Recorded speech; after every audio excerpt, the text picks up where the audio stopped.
Okay, cool.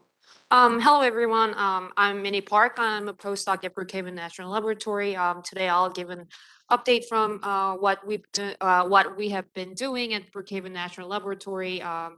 We are a team of two, me, myself, and Alison McComsky. She cannot be here today, so that's why I'm here today to talk about what we've been doing.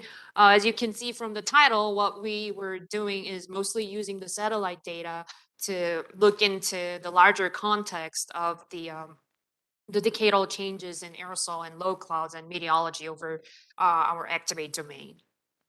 So our big motivation was this a continuous and significantly statistically robust decrease in aerosol optical loading or aerosol loading represented by aerosol optical depth here. So as you can see here, this is our domain, and what's plotted here is from 2003 to 2020 decadal trends of aqua modus aerosol optical depth. So the negative value means that it has been decreasing, and this cross hatches marks where the changes have been statistically significant. So as you can see over our domain, our entire domain, you can clearly see there has been very robust signal, and you can see that from different type of data set from reanalysis or different satellite.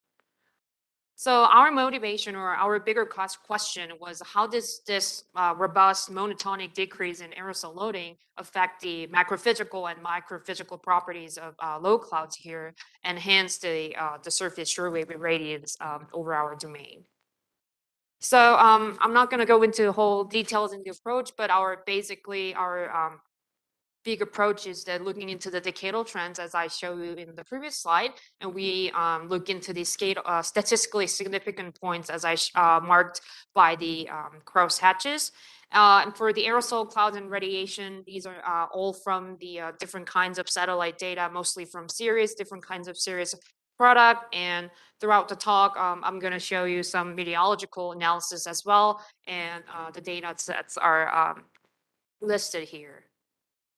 So I'll just dive into the long-term trends in the low cloud macrophysical properties of our domain from 2003 and 2020. So here, what I'm showing here is that low cloud fraction changes and low cloud optical thickness, because we are showing these two first because these two are the primary drivers of the cloud radiative effect. But as you can see, in terms of the low cloud fraction, you barely see the statistically significant points over our domain, whereas you see very robust and pervasive decreasing in cloud optical depth over our domain. And to further dig into what's causing these changes in macrophysical properties, we also look into the low cloud microphysical properties, again, using the same Sirius MODIS data. Here, Here is the cloud number concentration, liquid water path, and cloud droplet effective radius, and these are all for low clouds. Similar to the cloud optical thickness I just showed you, you could see very pervasive changes over the cloud number concentration, as well as the effective radius, whereas you barely see very limited changes in liquid water path. And this has a very interesting and important implication in terms of the aerosol cloud interaction indices or metrics you can see, because these two formula assumes the constant liquid water path. And in this kind of context, we could interpret this as there is indicative of negative Toomey effect, because there is very almost constantly no significant changes over the liquid water path, whereas you see very pervasive and strong changes in effective radius and cloud number concentration. And what I'm going to show you in the next two slides are these characteristics has a very strong seasonality. It's just a spoiler before going into the monthly plots. So there are significant changes in cloud microphysics.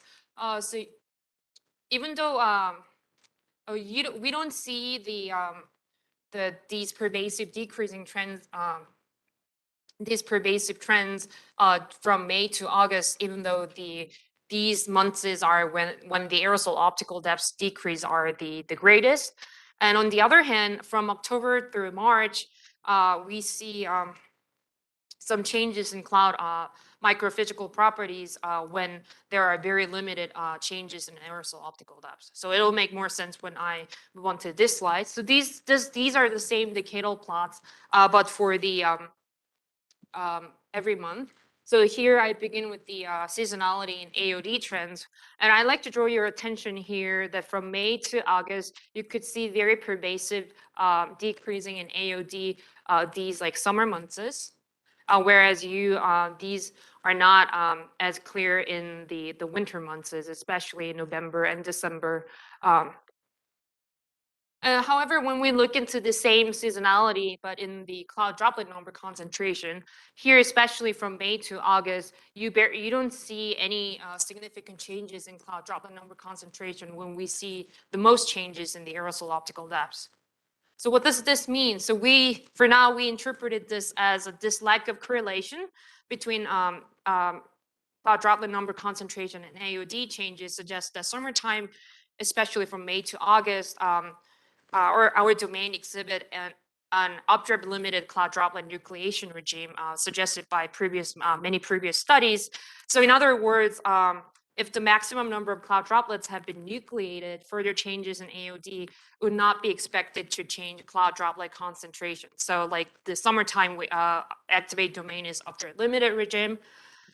However, when we look into this, especially September to the December, we see very significant changes in cloud droplet number concentration, even though there's not much changes in AOD. So what's going on here? So this could be interpreted as the decrease in cloud droplet number concentration, especially in this winter time, without significant changes in aerosol loading. Suggests enhanced evaporation or washout of cloud droplets or decreased cloud activation. So like these monthly characteristic could be further investigated by utilizing the cloud parcel model based on the measurements made during the Activate deployments. However, even though we see very pervasive changes when we look into the surface or surface downwelling short wave irradiance, we don't see the pervasive changes over this solar irradiance fields. So this suggests that the negative TUM effect is not reflected in trends, and this is likely due to many complex factors operating on radiation balance in this region, especially in the surface short wave radiation budget. So, then what's going on? Like we see this TUM effect, but it's not reflected in the radiation. So what's going on in the meteorology? So we look into the different meteorological fields. As you can see from here, this is SST and this is total precipitable water. So you see very interesting tripolar patterns over the North Atlantic, especially these two variables shows very similar patterns. And these two suggest that there could have been changes in the base state where the low clouds form. And this is awfully similar to the correlation between the North Atlantic Oscillation Index and sea surface temperature, which is pretty well known. So we've been digging into this resemblance in the tripolar pattern. And in addition to all of that, so here what's plotted here is the total precipitable water in contour and the AOD in shades. So again, like as I showed you in the previous slide, it also shows very strong tripolar pattern. However, when we look into the clear sky surface short wave radiation decadal changes, even though these two precipitable water vapor has dimming effect and AOD has brightening effect. In a nutshell, we get net brightening in the clear sky. I'll just I'm not going to go into all the details here, but what I would like to just point out here is that when we look into the correlation between North Atlantic Oscillation Index and surface irradiance in all sky and clear sky, we see these patterns. And when we bring, these are the decadal trends which I already show you, it seems like there's got to be something that North Atlantic Oscillation does impact or affect this the radiation budget or clouds here. So finally, what I'm going to show you is that, so has the North Atlantic oscillation changed? Like, is this why we see the tripolar changes or patterns in the um, decadal trends of the meteorological fields? So here, what I show you is the 500 hectopascal geopotential height trends across encompassing our domain. And the bottom figure is the mean sea level pressure. And the reason why I bring these two variables is that these two are very indicative of the strength or the pattern of the North Atlantic oscillations. And the right-hand side is the time series of these two, especially 500 hectopascal geopotential height, focusing on our domain or over our activate domain, and the bottom plot is the North Atlantic Oscillation Index itself. So altogether, because we see very strong positive trends here and here, and even when we look into the wind patterns, it seems like these wind patterns likely bound the spatial extent of the AOD trends that we see. So altogether, it suggests that it seems like the Bermuda Adria's high has been strengthened over the last 18 years, and but the corresponding or the subpolar low has been also stronger, so it suggests a greater pressure gradient, implying changes in North Atlantic oscillations. So to kind of summarize this, we find this very pervasive changes in microphysical properties. However, this is not reflected in the surface solar irradiance field.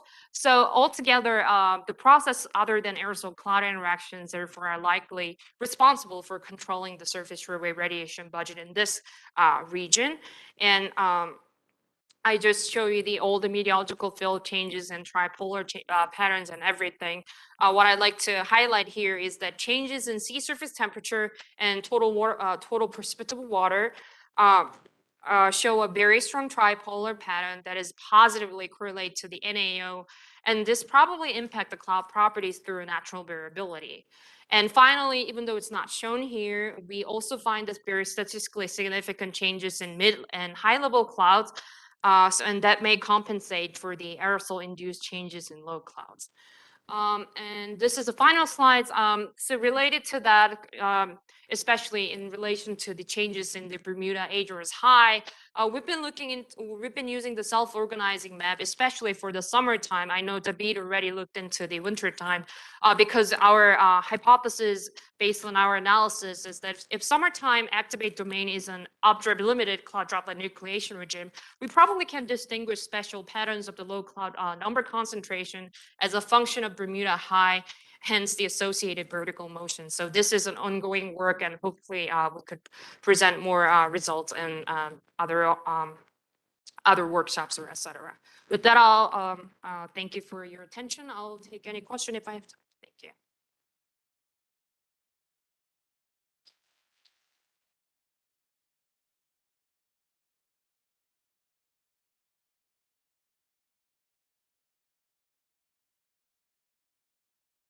I think Simon showing his paper, we talked about this before, that some main discrepancy between winter time and summertime microphysics cloud droplet number concentration is associated with the seasonal cycling updraft velocity, right? So you have more updraft in the winter and less updraft in the summer, updrafts. So that might affect the activation of the drop. Yeah, it was very clear in terms of the winter time, there is a cold air outbreak and air sea interactions are very active, but like I wasn't sure, like, okay, like I understand that there is no cold air outbreak during the summertime. So what's the major source of the updrafts, even though it's very limited. So that's why we tried to look into the role of Bermuda high, etc. here. Yeah, thank you.